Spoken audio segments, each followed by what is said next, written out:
Subscribe if you enjoy the video. Dolly Parton isn't just a country singer.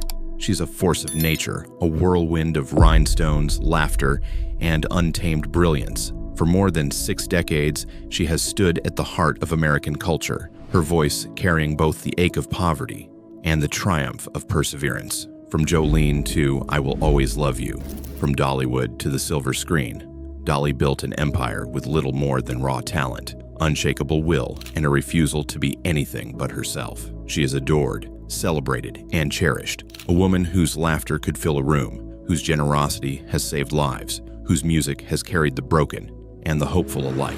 But behind the glitter and the wigs lies a story few dare to face, the story of a girl who clawed her way out of crushing poverty, of a young woman mocked for her looks, dismissed for her accent, underestimated at every turn, the story of a star who fought to control her own music, her own money, and her own life, only to endure betrayals, heartbreaks, and tragedies that nearly silenced her forever. Now, at 79, as her body carries the weight of time, Dolly Parton faces her final chapter with the same grace she carried from the hollers of Tennessee, but the scars of her past, the losses, the betrayals, the silent heartbreaks, still haunt her. Don't look away, because the truth of Dolly Parton's life is not just rhinestones and laughter. It is sacrifice, it is tragedy, and it is survival. And if Dolly's voice has ever lifted your spirit, if her words have ever given you strength in your darkest moments, leave a like on this video as a tribute to the woman who gave the world everything and asked for nothing in return. Dolly Rebecca Parton was born on January 19, 1946, in a one-room cabin on the banks of the Little Pigeon River in Sevierville, Tennessee. She was the fourth of 12 children, crammed into a house with no electricity, no running water, and little more than the bare essentials of survival. The Great Smoky Mountains surrounded her childhood, beautiful yet unforgiving, and every day was a fight against poverty. Her father, Robert Lee Parton, was a hard-working sharecropper and construction worker. He couldn't read or write, but he carried wisdom in his calloused hands and an unspoken love for his family. Her mother, A.V. Lee, was a storyteller, a ballad singer, a woman of faith who held the family together with prayer and song. When there wasn't enough food, A.V. Lee filled the air with hymns, teaching her children that wealth could come not from money but from love and spirit. Yet poverty left scars. The Partons often went to bed hungry. Shoes were shared among siblings. Clothes were patched from feed sacks. Illnesses lingered because doctors were too expensive. Dolly once joked about being born with 2 strikes against her, poor and country. But behind that humor lay the sting of a childhood marked by deprivation. Still, from those struggles bloomed something extraordinary. Music became her escape, her light in the darkness. Surrounded by church songs and mountain ballads, Dolly began to dream of stages far beyond Sevierville. She scribbled lyrics in notebooks, sang to the trees and rivers, and carried within her the unshakable belief that her voice was her way out. By the time she was old enough to understand what poverty had stolen, Dolly had already begun to transform it into art. Her childhood wasn't just hardship. It was the foundation of every song she would ever sing. Coat of Many Colors, perhaps her most beloved song, came directly from these years. From a patched-up garment her mother sewed, ridiculed by classmates but cherished by Dolly as a symbol of love. She once said, "We were poor, but we didn't know it. We had love, we had music, and that made us rich." But behind those words is a harder truth. The hunger, the ridicule, the endless struggle for dignity carved her into the woman who would one day take on the world.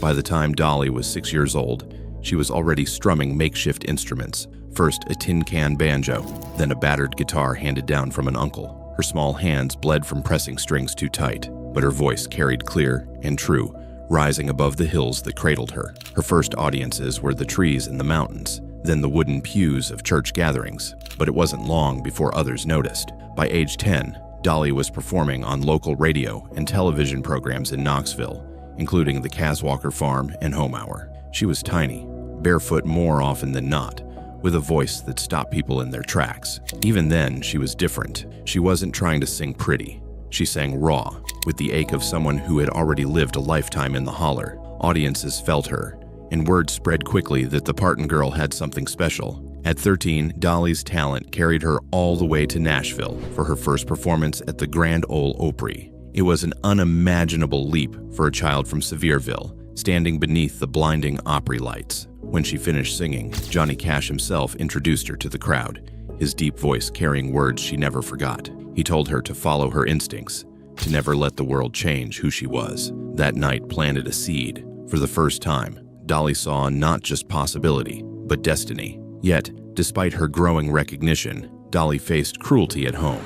In school, classmates mocked her patched clothes, her high-pitched voice, her unpolished looks. They called her hillbilly, sneered at her poverty, and made her feel small. But Dolly refused to let the ridicule take root. When someone told me I couldn't, she later said, I just heard, I will. By the time she graduated from high school in 1964, Dolly had already set her sights beyond the Smoky Mountains. Her dreams were not confined to small-town stages or church gatherings. She told anyone who would listen. The day after graduation, she was leaving for Nashville, and she meant it. Nashville in the mid-1960s was a city of neon promises and broken dreams. Every corner had a singer clutching a guitar. Every bar was filled with hopeful voices. Most of them faded into silence. But Dolly was different. She arrived in Nashville with nothing but a suitcase, a guitar, and the determination of someone who had been preparing her whole life for this. Her first foothold came not as a performer but as a songwriter. She signed with Combine Publishing and began writing songs for established artists. Her sharp wit and emotional depth set her apart. Soon her songs were being recorded by Skeeter Davis, Hank Williams Jr., and Kitty Wells. The royalty checks were small, but the recognition was growing. Still, Dolly didn't just want to write for others. She wanted her own voice on the radio. She began releasing singles, but success was elusive. Songs like Happy, Happy Birthday Baby, and Dumb Blonde were overlooked at first, though the latter caught the attention of a few industry insiders. Critics dismissed her as too brash, too flashy, too rural. Radio stations were reluctant to play her songs. Nashville tried to box her in, to mold her into something safe. But Dolly refused to bend. She had her own vision, the hair, the makeup, the clothes, all deliberate armor against a world that wanted to diminish her. It takes a lot of money to look this cheap, she would later quip.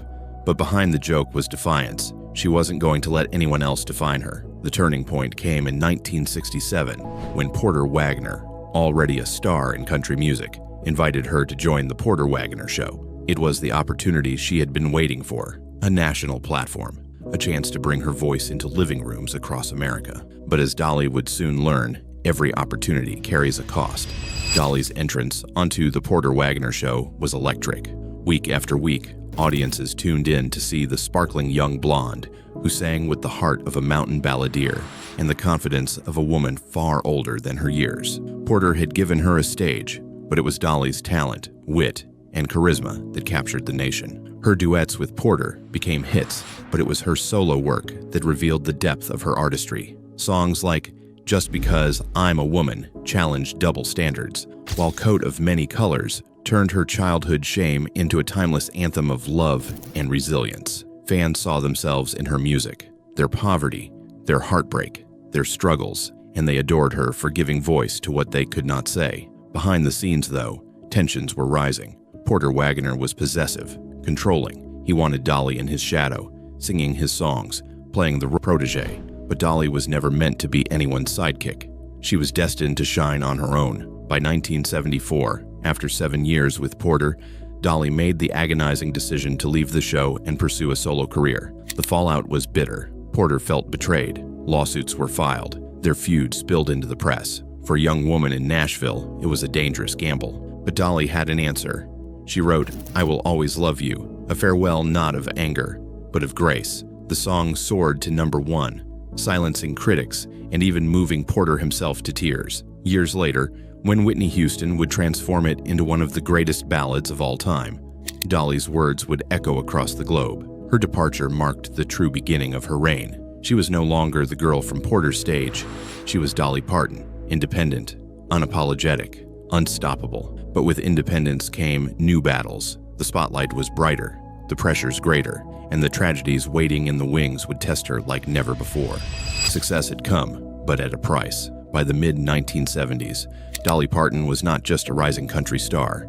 She was a phenomenon. Yet behind the wigs and the rhinestones, she carried wounds that no audience could see. The pressures of fame were suffocating. Dolly was touring constantly, recording albums, appearing on television, and building her brand. She was in demand everywhere. But the whirlwind pace left her physically and emotionally drained. She turned to food, then to crash dieting, and later admitted to dangerous health struggles, including a period of deep depression that nearly pushed her to the edge. Her split from Porter Wagoner also haunted her. Though "I Will Always Love You" softened the public perception, the reality was uglier. Porter accused her of betrayal, sued her for breach of contract, and publicly lashed out. The legal battles drained her emotionally and financially. The man who had once been her mentor became her greatest adversary. And though Dolly would later forgive him, the scars of that feud ran deep. By the early 1980s, Dolly faced another crisis: her health. Years of stress coupled with an exhausting lifestyle caught up with her. In 1982, she collapsed on stage during a concert in Indianapolis. Fans thought it was exhaustion, but behind the scenes, she was quietly battling endometriosis, a condition that left her in chronic pain and ultimately forced her to undergo a partial hysterectomy. She was only in her mid-30s, but the surgery left her devastated, unable to have biological children, a heartbreak she carried silently while smiling for the cameras. She later confessed to falling into a dark hole of depression, even contemplating suicide. For a woman who seemed to radiate joy, the reality was stark. Behind the sparkle, she was drowning. And then came betrayal closer to home. In the years that followed, Dolly would face tabloid rumors of affairs, betrayals within her circle, and even questions about her marriage. She never revealed the full truth, preferring to shield her private life, but she admitted to experiencing heartbreaks that nearly shattered her spirit. The world saw Dolly as untouchable, larger than life, but behind closed doors, she was a woman broken by grief, by illness, by betrayals that left her questioning who she could trust. The tragedy of Dolly Parton is not just that she endured these storms, it's that she endured them silently, smiling through the pain so the world would never see her bleed. Through it all, one figure remained constant: Carl Dean, Dolly's elusive husband. Married in 1966, Carl was the opposite of Dolly's world: quiet, private, allergic to the spotlight. He rarely appeared in public with her, so much so that fans speculated he didn't exist. But behind the curtain, Carl was her anchor. Their love was unconventional. Dolly once said, "My marriage isn't conventional and neither am I." She admitted that the secrecy fueled rumors, but for them, it worked. Carl loved her not for the fame, but for the girl from Sevierville. He never cared for red carpets or flashing cameras. What he cared about was Dolly. Their marriage survived the storms, the rumors, the distance, and became one of the most enduring partnerships in country music history. But redemption for Dolly came not just in love, but in her unyielding generosity. While she battled her own private demons, she gave relentlessly to others. In 1988, she founded the Dollywood Foundation, which grew into the Imagination Library, an initiative that has given more than 200 million free books to children around the world. For every scar Dolly carried, she tried to heal someone else's wound. She also found healing through reinvention. In the late 1970s and 1980s, she boldly crossed into pop music, releasing crossover hits like "Here You Come Again" and "9 to 5. Hollywood came calling, and Dolly lit up the screen in 9 to 5, The Best Little Whorehouse in Texas, and Steel Magnolias. Her humor, wit, and humanity made her a household name far beyond Nashville. Yet, even in triumph, tragedy lingered. Dolly never became a mother, a loss that weighed heavily on her heart. She poured her maternal instincts into her nieces, nephews, godchildren, and fans, but she admitted that the absence of her own children haunted her. Still, Dolly's resilience was unmatched. She turned her heartbreak into art, her pain into purpose, her silence into generosity. She once said, "If you want the rainbow, you gotta put up with the rain." And Dolly's reign had been relentless, but she never let it wash her away. As the years rolled on, Dolly refused to slow down. While many of her peers retired, she doubled down. Dollywood expanded into one of the most successful theme parks in America. Her Imagination Library reached millions of children. She continued touring, recording, writing, her energy seemingly boundless. But time, even for Dolly, is inescapable. The years of relentless performance took their toll. She faced back surgeries, joint pain, and the quiet frailty of a body that had carried her through decades of storms. She scaled back her tours, focusing more on projects that could extend her legacy beyond the stage. In 2020, when the COVID-19 pandemic swept across the globe, Dolly made headlines for donating $1 million to help fund vaccine research. It wasn't a publicity stunt. It was Dolly being Dolly, a woman who had never stopped giving, even when the world seemed to be crumbling. Fans called her an angel.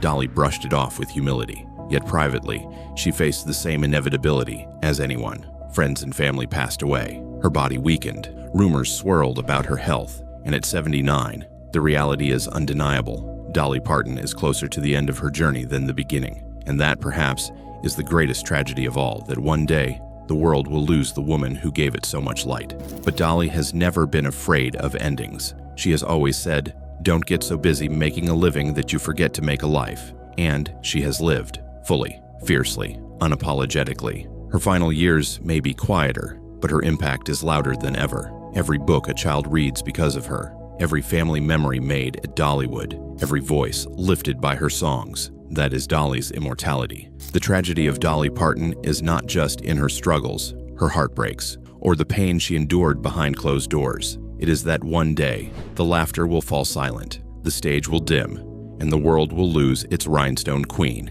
But until that day comes, she stands as she always has, resilient, radiant, and utterly unforgettable. If Dolly's music has ever lifted you, if her story has ever reminded you of the power of resilience, then honor her today. Leave a like on this video as a tribute to her life, her legacy, and her unstoppable spirit. And don't forget to subscribe to this channel, so together we can continue telling the stories of the legends who shaped our lives and ensure their voices echo long after the curtain falls.